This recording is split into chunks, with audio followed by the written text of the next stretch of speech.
So I want to say that every house corresponds to a sign in the same order. So that if you know the signs in order, Aries, Taurus, Gemini, Cancer, Leo, if you know them in order, you know the houses in order because the first house corresponds to Aries. It's not exactly the same, but the first house corresponds to the first sign of the zodiac, Aries, and the second house to Taurus, the second sign of the zodiac, and the third house to Gemini, the third sign of the zodiac, and so on.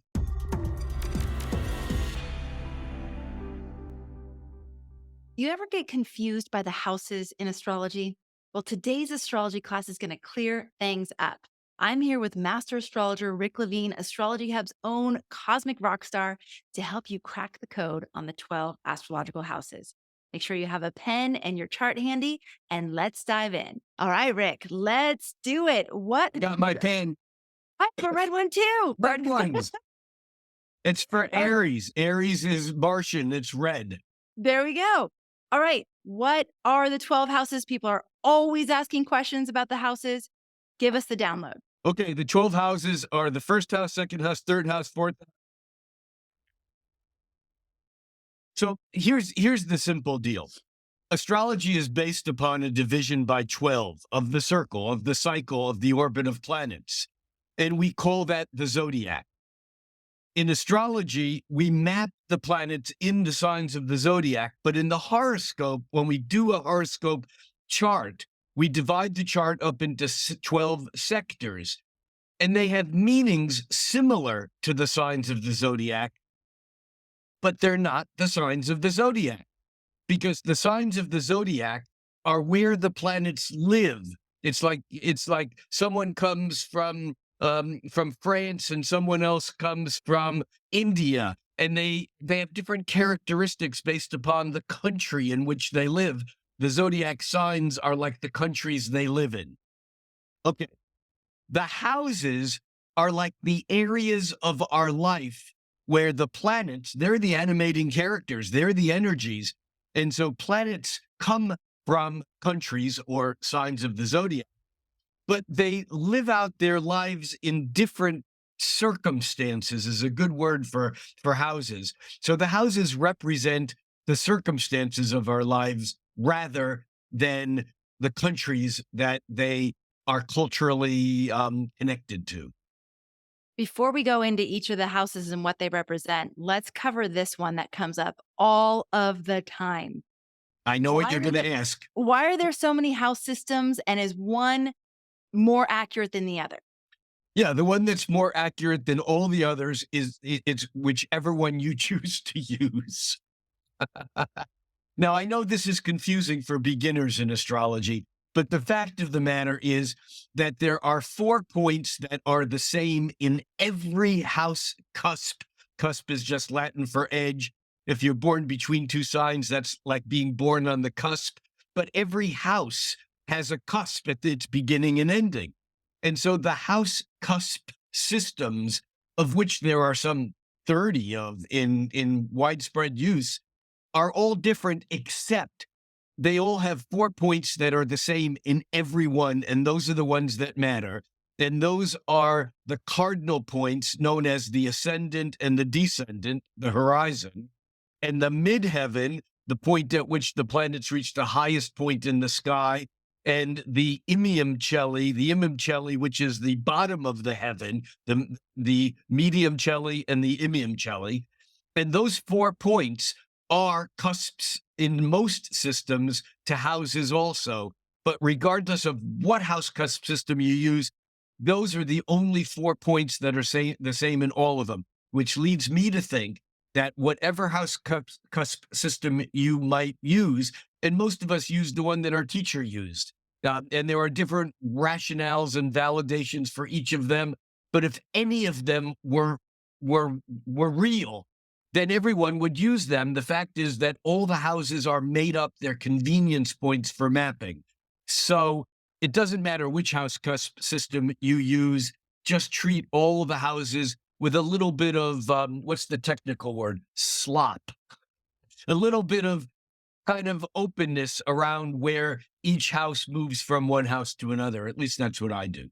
I've heard you say in your readings that you you don't pay that much attention to the houses in the middle of those 4 points because it's arguable if they're accurate, but that you do place a lot of emphasis on the horizon and the midheaven and the IC. And I do place importance on the houses. I just read them loosely because where the first house, and we'll talk about each of the houses in just a moment, where the first house which is the house of the self, and we'll talk about why in a moment. The second house is the house of what we own. So it's like the self goes into those things that we bring into our being. So there's movement from all the houses, but I think the houses are absolutely important. And I know astrologers who won't look at a chart unless they have an accurate time of birth, because it's the time of birth combined with the time of year. You know, if you're a Sagittarius and you were born at sunrise, you have Sagittarius rising. It's your first house. But if you're a Sagittarius born at sunset, then you have the opposite sign, Gemini, rising. So the rising sign, which is the first in the first house, determines the lay of the 12 houses around the chart. And so it's a combination of the time of day and the time of year. I know astrologers who won't take a client unless they have an accurate birth time because the houses are important. On the other hand, the cosmos are fractal, and given a little bit of information, you can still know something about it. And I've had many clients and many charts that I've done without knowing someone's time of day. I run a chart for noon, and I don't have houses to work with, but you still have the planets in their signs and their aspects. There are basically four things in astrology. There are planets, there are the zodiac signs, there are the houses that they're in the chart, and then there are the aspects or the angles that they make with one another. Those four things feed the entire study of astrology. Okay, we'll get to the houses here. Just one more question that I want to ask. I've also heard other astrologers say that depending on the technique you're using, you may want to use a certain house system. For example, if it's a technique that was based on whole signs, that then you should use whole signs when you're casting that chart and using that technique. And I've heard other astrologers also say that certain house systems are better for deducing things about the soul, for example, versus things about the personality. Do you subscribe to that as well? Both of those ideas. Tentatively, yes. I mean, there are Hellenistic and Vedic, Jyotish, Indian astrology techniques that you can't do unless you're using whole signs. And then there are others that, for example, there's a concept called interception where a whole sign is squeezed in a house, so it doesn't appear on any house cusp or edge. So there are techniques which require the use of a house system or not another. But again, there's a lot of stuff that's taught as this is the fundamental, and yet I'm not sure. I mean, there are certain house cusp systems that one would tend to use if one was doing medical astrology versus horary astrology versus timing events. And ultimately, I think the jury is out. I think that this makes new astrology students crazy, but pick one, work with it, and just go with it. And don't overemphasize the actual cusps, the lines between the houses, unless they're the lines between the 12th and first house, which is the horizon, the ascendant, the first house. And it's really the first, fourth, seventh, and 10th that make that 90-degree angle, the cardinal cross. Those points are accurate in any system. First house, fourth house, seventh house, 10th house, you can delineate with certainty. And those are the ascendant. Those are the IC or the Imium Celli, the bottom of the heavens. The descendant, the point at which the sun sets, the western horizon. And the MC or Medium Celli, the middle of the heavens. And those are the first house cusp, fourth, seventh, and 10th. Do you have a house system that you like to use? Yeah, but the reason I use it is just as stupid as the reason that anyone uses. I mean, people have great reasons, and I ask most astrologers this, and I know everyone's reason, but the reasons are all dumb. I mean, my teacher used it. Okay, great. That's a good reason. House cusp systems are the closest thing that we astrologers have to tribes. If someone says, "Oh, I use porphyry," I know your teacher was a student or a student of a student of a student of Jeff Green, who popularized evolutionary astrology and porphyry. If you're using regiomontanus, I know who your teacher was or who your teacher's teacher was. But then a lot of people they say, "I use this because it works better." And what that means is I like my chart better in that system. I use Koch, named after Walter Koch or Koch, a German astrologer. And the reason that I use it is it's the most modern system. It's just as stupid a reason as anyone who uses any system. Well, the reason why I love what you're sharing is because there's a lot of students that don't even realize that there are a lot of different house systems and a lot of different ways to do this. A lot of times it'll be whatever the app they use defaults to. Yeah. So if it defaults to Placidus, it's like, oh, I thought that was all that And there was. Placidus is the most widely used of what's called the quadrant systems, which are mathematically derived. And the other widely used, which is what students of the Hellenistic and the Vedic traditions, they use whole sign, which really is an escape from not having to deal with the question, although there's huge validity to it. I'm not minimizing it. And what whole sign houses do is it simplifies houses by simply saying that whatever your ascendant is, if you're a Capricorn ascendant, if you were born with Capricorn rising, then Capricorn is your first house. And then the next sign, Aquarius, is your second, and the next sign, Pisces, is your third. And each house is one whole sign. Whereas the other systems, called the quadrant systems, of which Placidus is the most common, the further you move north or south of the equator, the more distortion there is, because it's like a planet. If you live north of the Arctic Circle, there are times when the sun doesn't come above the horizon. Well, what's on your midheaven then? And we're not discussing that anomaly today. Okay. I want to reiterate that you said for new students to pick a house system and work with that and use that. And then as you progress in your astrological studies, you can start to play with other houses and see how that impacts or influences your readings. Yeah. Yes. And again, many students these days start with whole signs because there's such a rebirth, a renaissance of Hellenistic techniques.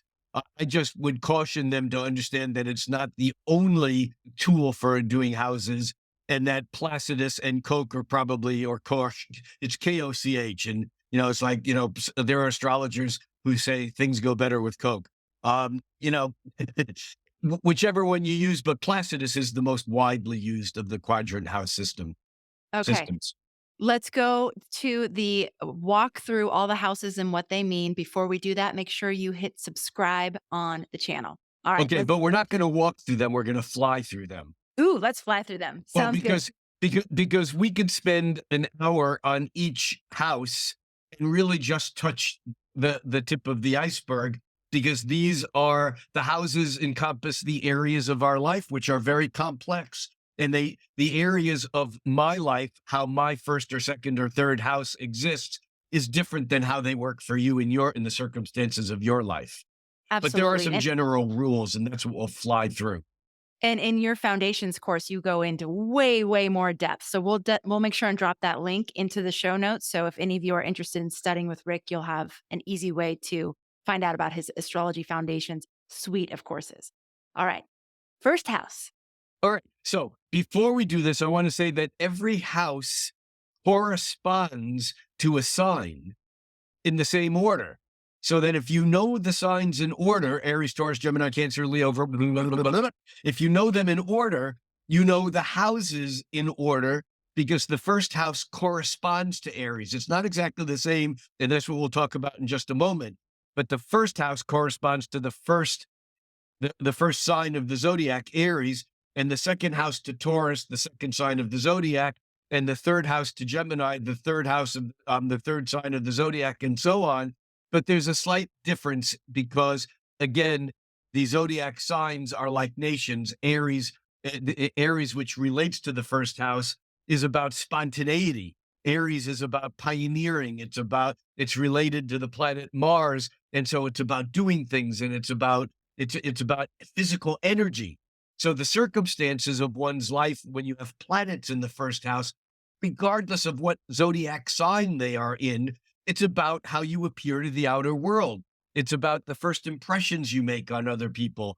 It's about your self identity and what seems to be you separate from everyone else. The first house is your physicality. It's the who you are. And often when you see people with a lot of planets in their first house, those planets are obvious to others when you meet them because they come across. It's how we approach life. And again, there's a correspondence between the first house and Aries, but you can have a planet in Gemini in the first house, and it just means when people meet you, they see that maybe you're curious or you talk a lot, you have those Gemini things, but it's impacting your area of life that has to do with your physical self and how you express that, or how that appears in the outer world. So when we move from the first house to the second house, in the second house, it's not who I am. It's not the impression I make on you. Instead, it's what I've accumulated. When you read the books, often the second house is the house of money. It's the house they often referred to as the house of self-worth. That has to do with what I own, my material possessions. The things around me in my life are part of my second house. But it's not just the money that I have in the bank. It's also how I value myself, because the second house is related to the sign of Taurus, which is physical substance. It's things. And yet things are also things that feel good and are pleasurable. So the second house has to do really with those things that I own, but how I place value on them and how I value myself. And so the self house, we look at someone with a strong second house emphasis, and that might be someone who accumulates things, or it might be someone who has such strong values that their self worth comes from their values, and they live their life expounding those values in life in general. But it may be just be someone who's a collector of things. Really quickly, when you say with somebody who has a strong second house emphasis, what do Yes. you mean? When an astrologer talks of a emphasis of a particular house, it means that there's 2 or 3 or 4 planets stuffed into that house. Sometimes even just a luminary, the sun or the moon in that house is enough to give emphasis. And let's say I have um, the sun. We're playing on Gemini. Let's say I have the sun in Gemini in the second house. Well, that might mean that my vitality, my sun in Gemini, which is about language and words, it might be that I collect books. I don't have the sun in the second house. But the point is that we combine those things. And so someone else might have, Saturn lined up with Mars in a different sign in Pisces in the second house. And Saturn and Mars together, Saturn is cold and restrictive, and Mars is hot and directive. And so there's this kind of energy to push and pull and put energy towards things. And yet in Pisces, it's more about perhaps dreams or compassion or feelings. But in the second house, then has something to do maybe with how I make money. Maybe maybe I'm an intuitive. Maybe I'm a poet. Maybe I'm a philosopher. Oh, there's many different ways in which these can play out, but it's the more planets one has in a particular house, the more that house is emphasized. And if you have no planets in a house, what does that mean? Well, it may mean that there's not a lot of emphasis, but this is an important thing because everyone has things or energy in all the houses, because there's other ways in which houses can be emphasized that are beyond our discussion today. But sir, I mean, for example, if it turns out, let's stick with the second house. let's say that you have Capricorn on the edge or the cusp of your second house, or if you're using whole signs, if Capricorn is your second house, because it's the whole sign, then we would look at the planet associated with that zodiac sign Capricorn, which is sometimes referred to as the ruler, that Saturn. Then we'd say, where's Saturn in the chart? What's it doing? And how does that then replay or reflect to play onto the second house? There's lots of ways in which the energies mix back and forth. And of course, that's the beauty and the art of astrological interpretation, is seeing the chart as a hum, as a pattern. But the second house doesn't change. It's basically self-worth, worth, values, what you value, what you own, what you possess. And it basically also can be tied to, although it's not exactly, but it can be tied to um, what you do for work and what you do for your career and how you make money. And because the houses relate naturally to other houses. Brilliant. Okay. Are we ready for the third house? We are. The third house, one of my 12 favorites. The third house relates to the third sign, Gemini. And the third house is really, it's about thinking and communication, but now it's what circumstances in my life are related to thinking and communication.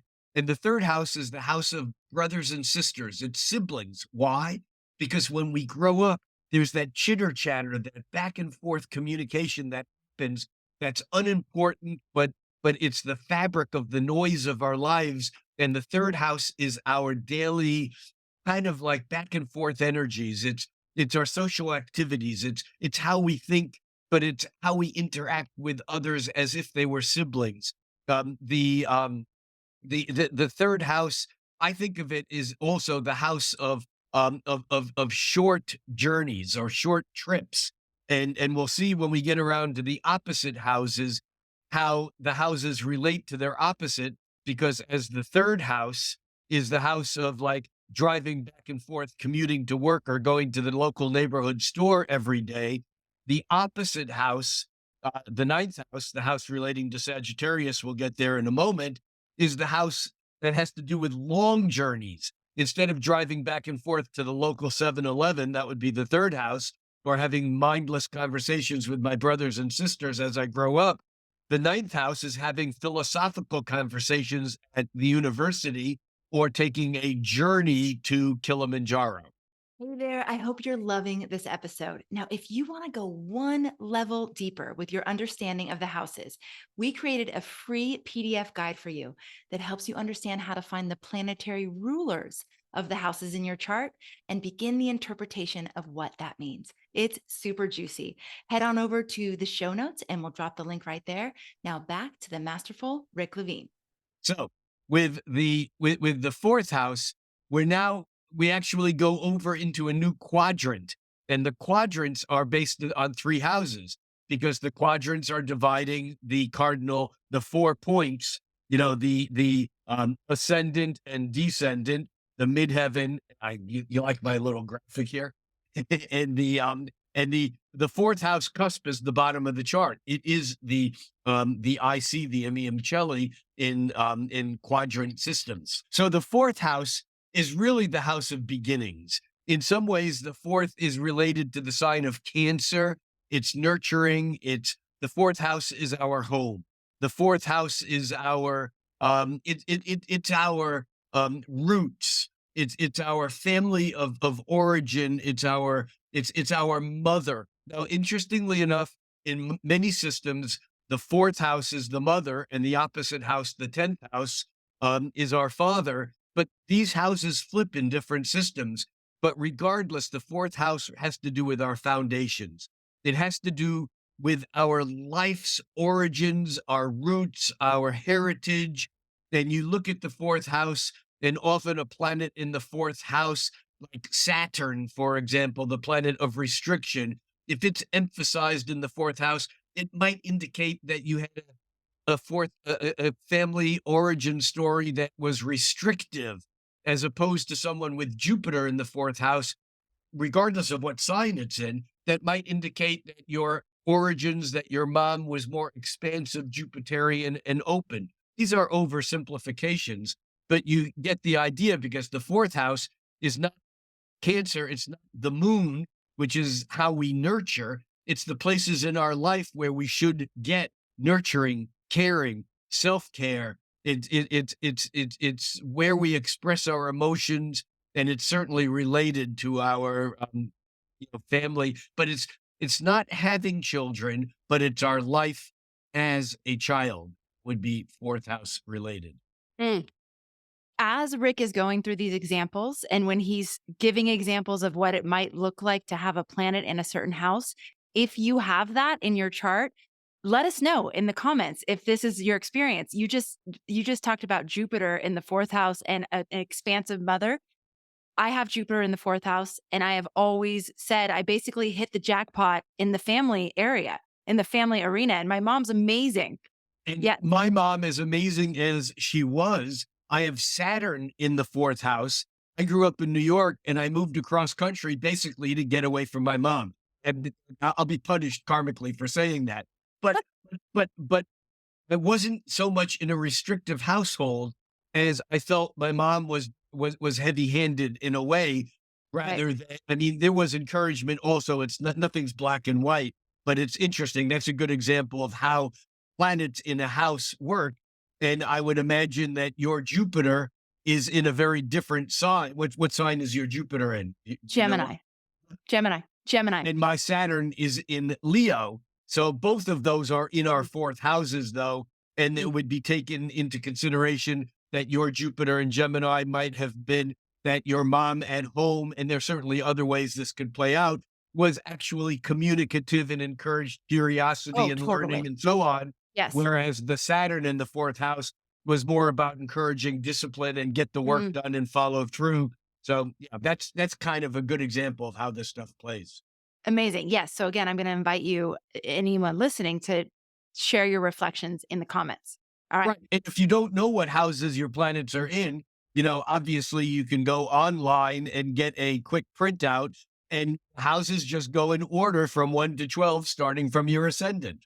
We're going And to if you put have another. if you have planets that are close to a line between two houses, think about it in either or both houses and see how it feels. I didn't mean to Mm, interrupt you, man. it's okay. We're going to put another link in the show notes for free charts. So if you need to Good. run your free chart, we'll put a link in there for you. Okay. Go ahead, Rick. So when you move from the fourth house, which is your place of origin and what your life was like as a child, when we move to the fifth house is related to the fifth sign, which is Leo, which is related to the sun, which is expressive. It's different than the first house, which is your physical appearance. But the fifth house, because the houses make elemental trines, so that the first house, fifth house, and ninth house are all related to fire signs. They're called fire houses. So the first house is here I am. The fifth house is here's what I have to say, and here's how I'm going to express it. It's this is how I'm going to play. This is how I'm going to create. This is the house of children, but being, not growing up as a child. It's the house of being childlike, having a childlike spirit when you're contacting your inner child. Often creatives have strong fifth house emphasis. Often people who have families or live in lives where children are important have a fifth house emphasis. But the fifth house is also about the play that occurs amongst competitive sports. And so often, or the play that occurs that's a play on stage. And you see a strong fifth house emphasis often in actors and actresses, and, and people who are involved in sports, and kind of Leo, here I am, here's what I can do. It's the expression, though. It's the sun shining. It's going out beyond oneself. And the fifth house is certainly takes the difference of the fourth house, which is the inner, the feeling, the moon like Cancerian part. And in the fifth house, it says, I need to express it. I need to be loved. I need to love. I need to express that outward. Now, as the fifth house is considered to be a happy house because it's expressive, Historically, in the Hellenistic tradition, the sixth house is like the recovery. That's not necessarily a good house. Now, we moderners, or I should say, I, as a moderner, do not believe the ancient tradition that houses are good or bad. And I know it's not quite that simple, even in the true Hellenistic tradition. But the sixth house traditionally is the house of illness. It's the house of sickness. It's the house of work. And none of those things are fun. But the sixth house is also the house of our regular routines, which, if we live them well, that's the house of health. It's just historically, it was harder to have time to spend our daily routine doing things that were healthy. The Greeks did not wake up and then meditate and then go into the kitchen and with their Vitamix make a, morning smoothie with moringa and, bee pollen and this and that and whatever. Instead, they had to survive. And so the sixth house was a tougher place. On the other hand, we moderners use the sixth house as a place of understanding what we do day in and day out. Remember, these are the circumstances of our lives, that those things add up and those patterns have results. If we live a daily routine that is not healthy, we get sick. If we live a routine that is healthy, well, then in fact, we become or stay healthy. The sixth house is often what we do daily to put money on the table, or to put bread on money in the bank, to put bread on the table. It's our work, but it's now again, it's connected. Remember, by trine, it's an earth house because, like the second house, Taurus, the sixth house, Virgo, and the 10th house, Capricorn, they relate to earth signs and they're connected. The second house is money, it's the things that I have. The sixth house is the daily work that I do to get the things that I have. But the 10th house is my mission in life.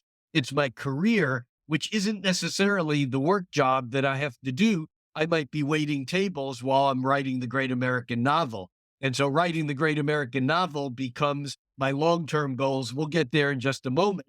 But the sixth house is what I'm doing to put money on the table. I have a friend many years ago who used to call the sixth house the house of sleazy jobs. It's whatever you got to do to make the money that you need to make in order to live, to pay the rent and to bread on the table.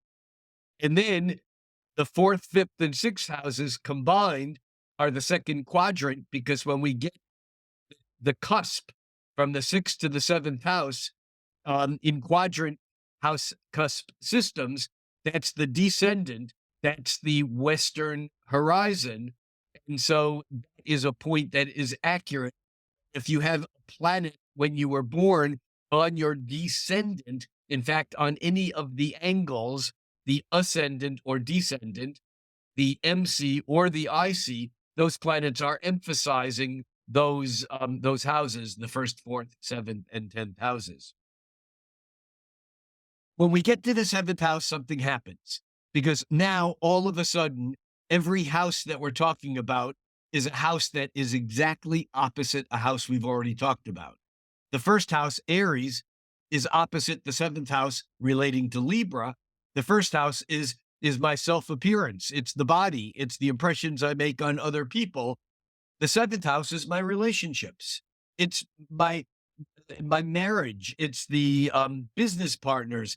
In fact, traditionally, they used to say that the seventh house was the house of marriage and open enemies. That's really interesting. I always think of Oscar Wilde, who said that that an enemy will stab you in the back, while a friend will stab you in the front, because a true friend tells you what's real, even if it hurts. In the seventh house being the opposite of the first house, the seventh house kind of is a house of relationships. It's a house of sharing. Instead of me, it's me and you. And there's always this dynamic between houses that are opposite one another. For example, we talked about the second house as being what I own, my money, relating to Taurus. When we go to the eighth house, which is Scorpio, it's more complicated. And the eighth house is not what I own, it's what we own. You see how these opposite houses kind of work hand in hand? The second house is my values and it's, in my income. But the eighth house is about inheritances, it's taxes, it's shared finances in business relationships. It's complicated emotional relationships. In fact, the eighth house is complicated because it's not obvious. What I own is obvious, but what I share or what's not in the present moment is not so obvious. And traditionally, the eighth house was the house of sex, death, and taxes. Whoa, what's that about? Well, theoretically, sex involves me and someone else. Okay, I get it doesn't have to, but theoretically, sex is supposed to involve a partner. And so it's a shared energy. Death is basically about what happens when I move beyond this life into another realm. Again, it's the complication of that there's something beyond myself. And taxes, again, it's about money that's not really mine, but it's mine, but it's a shared resource. And so the eighth house, again, historically, like the sixth house, doesn't have necessarily the greatest reputation, but we moderners who let's say do our shadow work and go into those dark realms in order to grow, the eighth house is a real power place. It's a place of mystery. It's a place of resources that are not obvious and not on the surface. So from the eighth to the ninth house, again, it's an intermediate house cusp. When I say intermediate, I mean not between quadrants. The intermediate houses are between houses 1 and 2, between houses 2 and 3, between 3 and 4, that's the bottom of the chart, that's the IC. But the intermediate houses are between 4 and 5, between 5 and 6, between 6 and 7 is the descendant, between 7 and 8, intermediate, between 8 and 9, again, another intermediate. And again, I'm just mentioning this because if you have planets close to these intermediate house cusps, you may want to look at them from both sides. Now, the eighth house becomes the ninth house. And again, the ninth house, which is the house relating to the sign of Sagittarius, it's not the sign of Sagittarius, but it's where that Sagittarian energy impacts the circumstances of our lives. And, the Sagittarius is a big ideas. It's the archer launching that arrow into the sky. As I did that, I see the arrow here on my zodiac tattoo on my arm. That's the archer. It's releasing the thought out into the universe. It's taking the long journey, the long trip. So what does that mean? Not if I have a planet in Sagittarius, but if I have a planet or planets in the ninth house. It has to do with travel. It has to do with higher education. Why? Because higher education grows my mind. It has to do with cross-cultural relationships and the having to grow when you go someplace far away, when the things that you thought you knew, the normal routines that you had, travel routines. Remember going back and forth to the 7-Eleven or to work, that commuting, that's the third house. That's the Gemini, back and forth, the repetitive motions, the noise of the siblings, the chitter chatter in the third house having to do with Gemini, Mercury ruled. The ninth house having to do with Sagittarius is philosophy. It's where I learn the big ideas. It's going for a PhD, for example, is not just learning something. It's going on an expansive journey that takes you off into a direction. And the ninth house has to do with this whole concept of mental expansion or physical expansion, which we do by going somewhere far away. The ninth house is taking a safari that you may never return from. It can be a long one-way life goal trip, and it's not about getting there. It's about the journey itself. I had a philosophy professor back in college days who used to say the search creates the reality. And he was a Sagittarian. And it was like, as long as we're aiming towards someplace distance, we're creating new territory. We're going on this journey again, as opposed to the familiar of what's going on in my house, the daily routines and patterns, the third house. When we go to the 10th house, again, we go into a new quadrant, and that's a sharp line. That's an angle, the midheaven, medium celli, the middle of the heaven, celli Latin for heaven. And the MC is a point that the planets reach at their highest point in the sky. You can think of the sun at noon is on the medium celli. But if I'm not on the equator, it might not be straight up. It might only it's the highest point it reaches during the day, but it may not reach overhead. And the 10th house is the opposite of the fourth house. And if the fourth house is home and family and moon related, because it's Cancer related, the 10th house is the opposite. It's Capricorn related. It's the Saturn house. It's about our career, our long-term goals. It's about I call it the house of our mission statement. Everyone has, whether they know it or not, a or several mission statements that they can say, if I had to kind of say what my life is about, what I want it to be, my long-term goals, they have nothing to do with the current relationship or job or marriage or situationship I'm in. My 10th house is about where I want to go. It's about my public reputation. I often think of the difference between the first and the 10th house is the first house is if I'm in a meeting and I stand up and people go, oh, that's Rick Levine. Yeah, that's the first house. It's who I am. It's my self-identity. But the 10th house is if I stand up and people go, oh, that's that astrology guy. That's that guy who's an astrologer. They don't know anything about me. The 10th house is my public reputation. It's the who I am when I stand up in the outer world. That is not about my personal world. It's not about my home and my family. It's about my public image. It's about my fame, my fortune, the structure, my status, and my long-term goals. And now we go back to that concept of the trines because the 3 earth sign houses, the second house relating to Taurus, the 6th relating to Virgo, and the 10th relating to Capricorn, are often the triad that has to do with the money that I have, how I make it, what the job, the 6th house, what I do to make it, and my 10th house, my goal, my career, my public fame, my public, fortune, if you will. When we move from the 10th house to the 11th house, it's still about what's up there and what people see, but it's less about the hard work that I do to reach the goals that I'm aiming toward. And in traditional astrology, it's related to Aquarius. In Aquarius, in traditional astrology, is ruled by Saturn, like Capricorn is. But in modern astrology, we've taken Uranus as the ruler or the planet associated with Aquarius. So the Aquarius is kind of a little weirder than the 10th house, which is very simply the mountain we're climbing. It's the 10th house is the mountain that we're climbing, and we want to get to the top of it, and that's our goal in life. The 11th house is more the connection that we have in the network.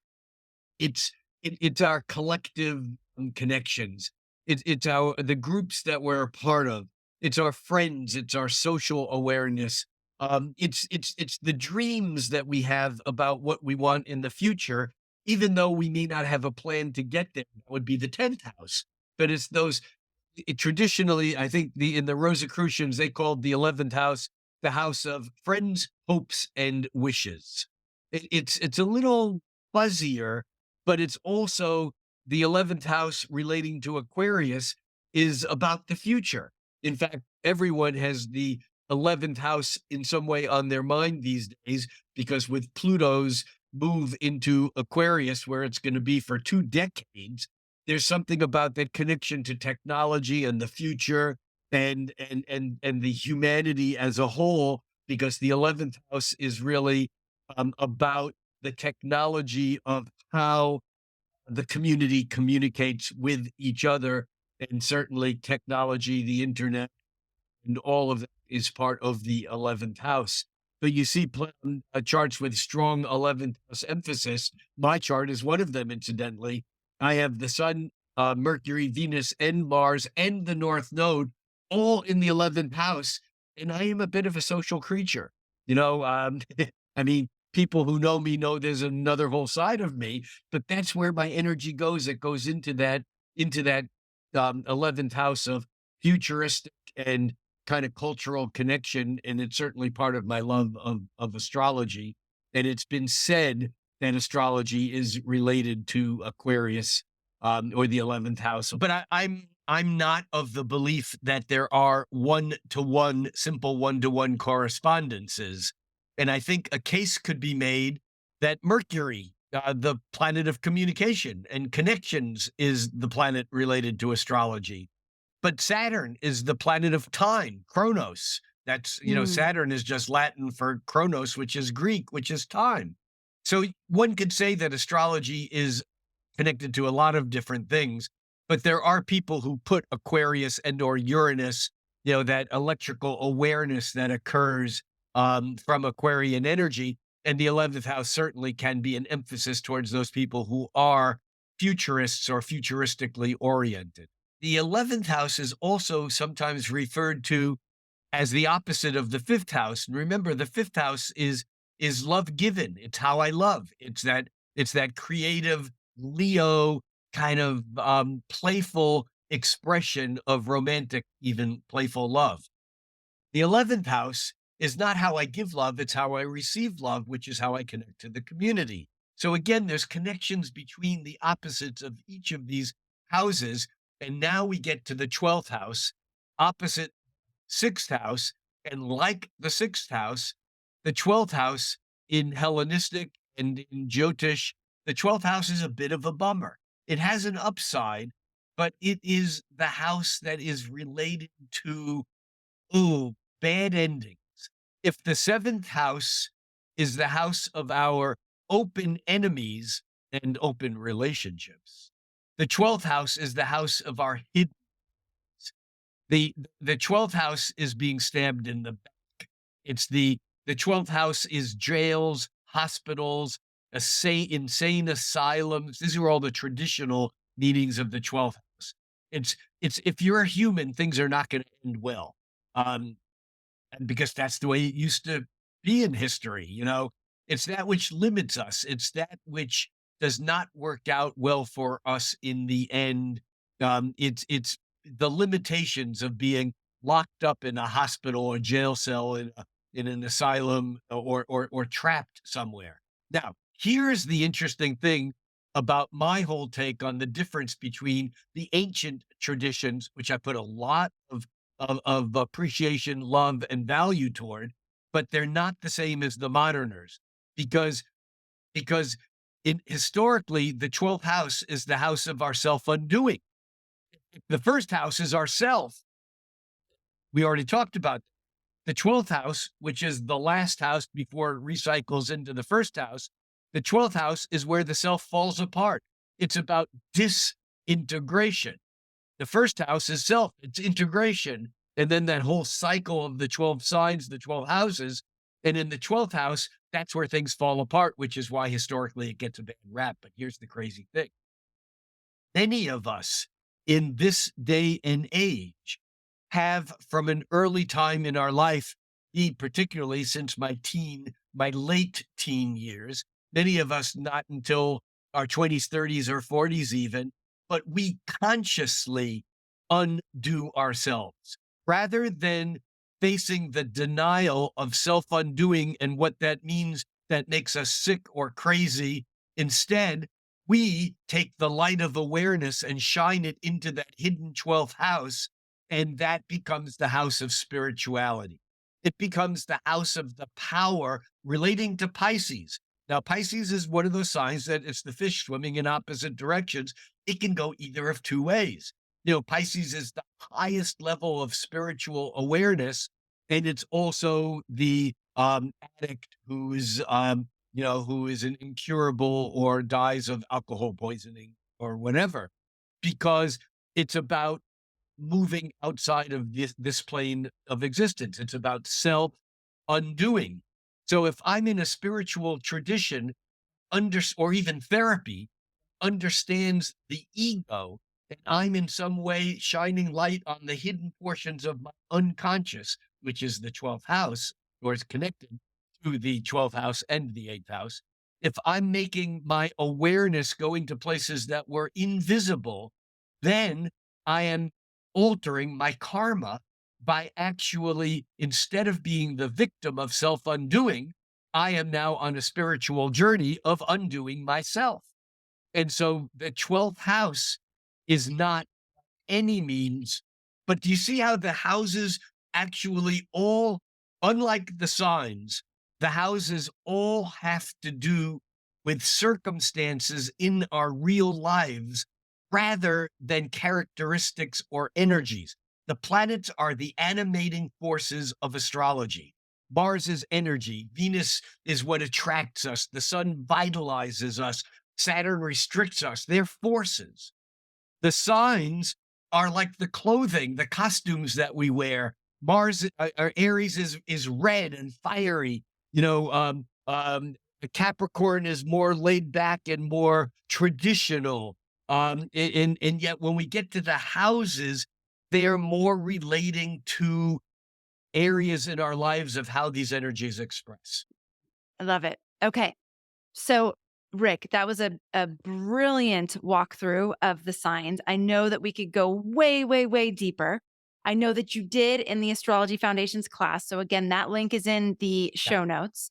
Then also, Rick is going to be our inner circle teacher in September. So, if you're interested in joining the inner circle, that would give you 20% off Rick's Astrology Foundations suite of courses with us. So, that's another way you could do it. While you're mentioning, let me just say how much I'm looking forward to being an inner circle guide. The first time I did it, I had no idea what I was getting into. I just say, "Oh, Amanda told me to do it." I say yes. But now I know what I'm getting into, and it's not a casual thing. All of the inner circle guides make a commitment Yeah. that is beyond just getting on a podcast today, which I love doing, but it's a real commitment to sticking with a process over the course of an entire lunar cycle, really going in deeper to that particular cycle, not only from an intellectual, analytical, astrological perspective, but from a real experiential and community perspective. I love that you just brought that in, Rick. What is your mastery class teaching for that September lunation? This is Mercury, something about embarrassing, but Mercury? it's on Mercury. Yeah. Because Mercury is often dismissed as a clever, witty, lightweight. And we forget that in historically, Mercury's job was the psychopomp. And a psychopomp is a guide that guides us through the realms of going from here into the hell realms, Mercury guides us through these uninitiated realms, and it's a very powerful thing. That's why Mercury, which is Latin, or Hermes, which is Greek, that's why the whole hidden thing is called the Hermetic tradition. And in fact, Hermes Trismegistus, who is the Egyptian Thoth who gave us the emerald tablet, state as above, so below.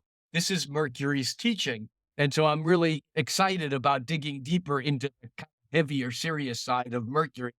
Just the comedian who can whip off the one-liners, that's Mercury. Love it. Okay. Thank you, everybody, so much for tuning into this episode. Rick, you're amazing. Thank you for sharing all this brilliance with us.